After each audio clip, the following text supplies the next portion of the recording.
Hola, soy Juan Manuel Herbella, médico, especialista en salud pública y medicina del deporte, y como ustedes están viendo en la filmina que tenemos acá y nos acompaña, la clase de hoy va a ser sobre determinantes sociales de la salud y medicina preventiva.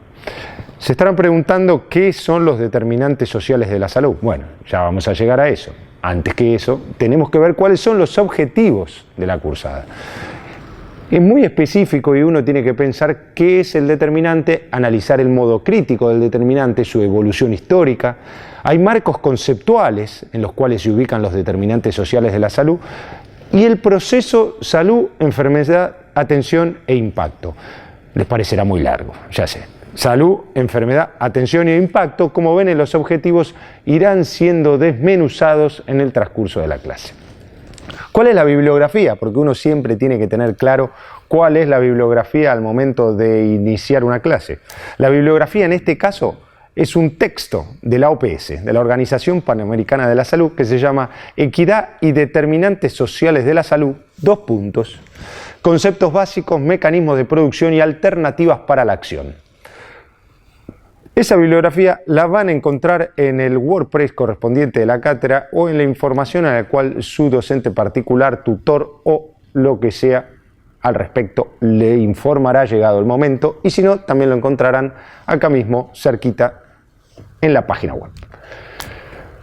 Vamos a arrancar con los temas, pero antes de llegar al concepto de determinantes sociales, uno tiene que plantear el escenario de equidad. ¿Qué significa la equidad?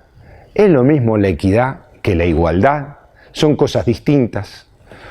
Seguramente vieron algún grafiquito dando vuelta en el cual se compara la equidad y la igualdad cuando uno piensa que tiene a tres sujetos tratando de mirar por encima de una valla. Igualdad sería ponerle a todos, que no llegan a ver por encima de la valla, un banquito o un box para que puedan subirse.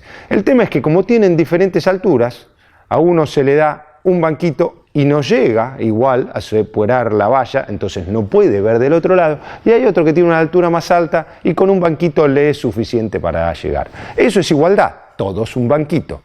Ahora, equidad es darle a cada uno de acuerdo a lo que necesita, entonces al más bajito se le dan más boxes y al más alto, con uno le alcanza, es suficiente y se queda con ese uno. Si ese es un ejemplo práctico para que ustedes imaginen en sus cabezas y entiendan las diferencias entre igualdad y equidad, porque es algo que vamos a ir viendo en el transcurso de esta primera parte de la clase y es algo que ustedes tendrán que tener en consideración al momento de leer y de explicar en las evaluaciones y de comprender los conceptos como objetivos de la materia. La definición correcta de libro o de manual sobre equidad es la ausencia de diferencias injustas y evitables. Ahí está el concepto. Injusto, o sea que no tiene justicia, o evitable, que puede ser modificado. Estas diferencias injustas y evitables se dan en el estado de salud de los individuos, o de poblaciones en general, dependiendo de ciertas características. Y esas características apuntan a cuestiones sociales, cuestiones culturales, cuestiones económicas, cuestiones demográficas o cuestiones geográficas. Cuando uno piensa en una cuestión social, piensa por ahí en un nivel educativo.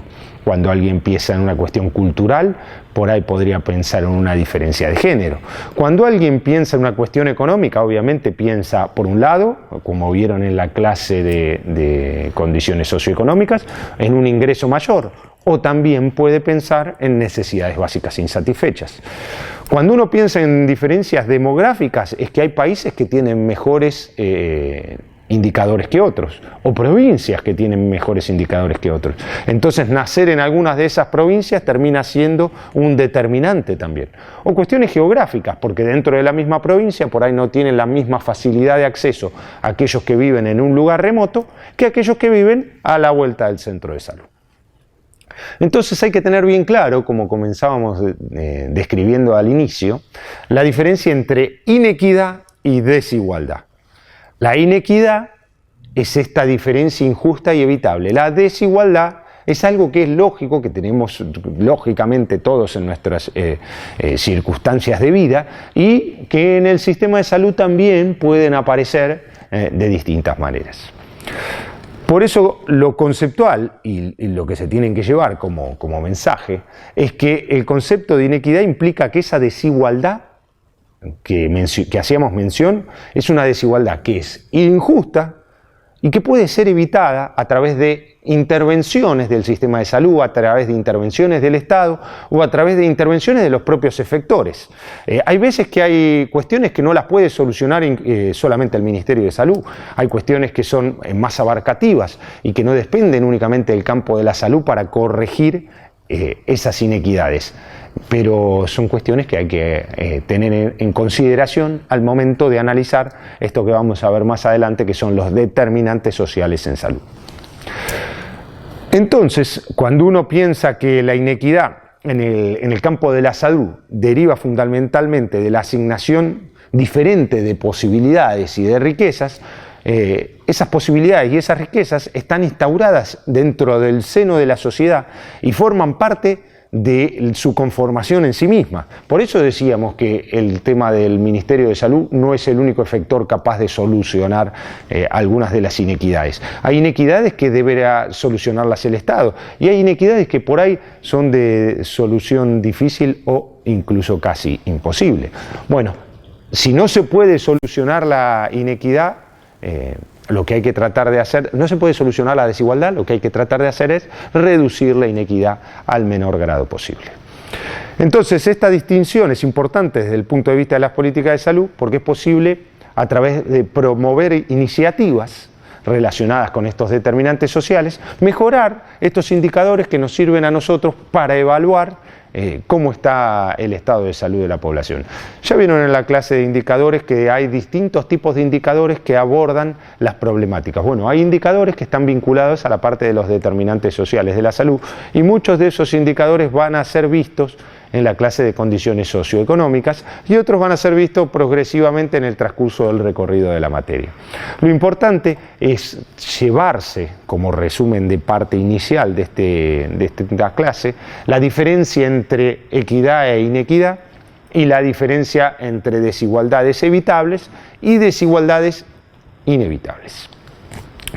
Por otra parte, el enfoque de equidad también procura, para que todos tengamos en consideración, igualar estas oportunidades, porque por ahí las inequidades ya están, pero a través de intervenciones de los efectores del Estado o a través de intervenciones del sistema de salud, uno puede tratar de pulir esas diferencias, de tratar de limar esas diferencias que surgen a partir de las cuestiones culturales. Porque después pensemos que cada sujeto es libre de elegir y hay elecciones que son culturales, que se adoptan desde etapas tempranas de la vida, que son condicionantes del desarrollo de un sujeto, que se maman, como se dice digamos de manera sencilla, desde la cuna, desde que uno está en el entorno familiar, y a partir de ahí después terminan replicándose porque uno ve lo que hacen sus padres y por ahí, sin tener una intervención fuerte del Estado, no puede modificar o no modifica esas pautas de libre albedrío.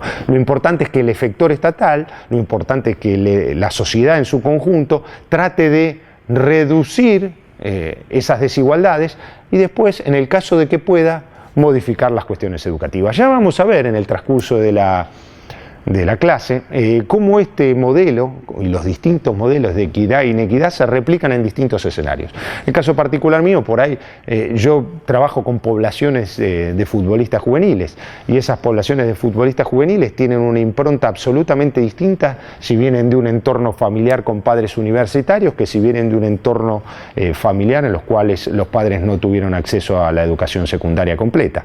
No es lo mismo aquellos que vienen de familias consolidadas que aquellos que vienen de familias que están en situación de vulnerabilidad. No es lo mismo aquellos que tienen cobertura privada en el entorno familiar y que pueden llegar a acceder a algún plan de una obra social o de una medicina prepaga que aquellos que no tienen esa posibilidad y tienen como única cobertura el Estado, en los cuales la función del club, de la institución deportiva, termina siendo una injerencia distinta. Por eso aquellos que estamos en el cuidado de la salud de esos futbolistas, en este caso, tenemos muy claro y tenemos que tener muy claro cuáles son las distintas posibilidades que tienen cada uno de ellos para a través de eso poder tratar de modificar, mejorar o reducir las vulnerabilidades y mejorar las potencialidades de ellos para que se conviertan o cumplan su sueño en el caso de querer ser futbolistas profesionales. Por eso, por un lado está el libre albedrío, pero por el otro lado ese libre albedrío está muy mellado o muy condicionado por el entorno del cual llega el sujeto. Por último, y para ir redondeando esta primera parte del video, lo importante es tratar de tener como cierre un concepto de qué es la justicia o qué es la injusticia, porque hablamos de desigualdades injustas o desigualdades evitables, y en este caso una sociedad justa o el concepto de justicia es aquella que proporciona un alto grado de libertad a todos sus miembros, por igual. Entonces esa libertad positiva que tiene el sujeto de elegir entre una variedad de opciones, es él el que decide o el que elige o el que se vuelca hacia una posibilidad más que otra por una cuestión de elección personal, pero el Estado y la sociedad en su conjunto le da la posibilidad de elegir de acuerdo a lo que él quiera. Ejemplos de mecanismos de producción de inequidades en salud hay muchos. Y esta imagen que ustedes ven acá es una imagen muy sencilla en la cual claramente se puede objetivar la diferencia en una región geográfica muy pequeña, en una foto que marca no menos de 1 kilómetro cuadrado o menos, las posibilidades que tienen los que viven de un lado del muro y las posibilidades que tienen los que viven del otro lado del muro. El Estado debe ser capaz de poder igualar estas diferencias, de poder tratar de achicar esta brecha y de darle a aquellos que viven del lado menos favorecido la posibilidad de en algún momento tratar de tener una situación mejor. Terminamos el primer bloque.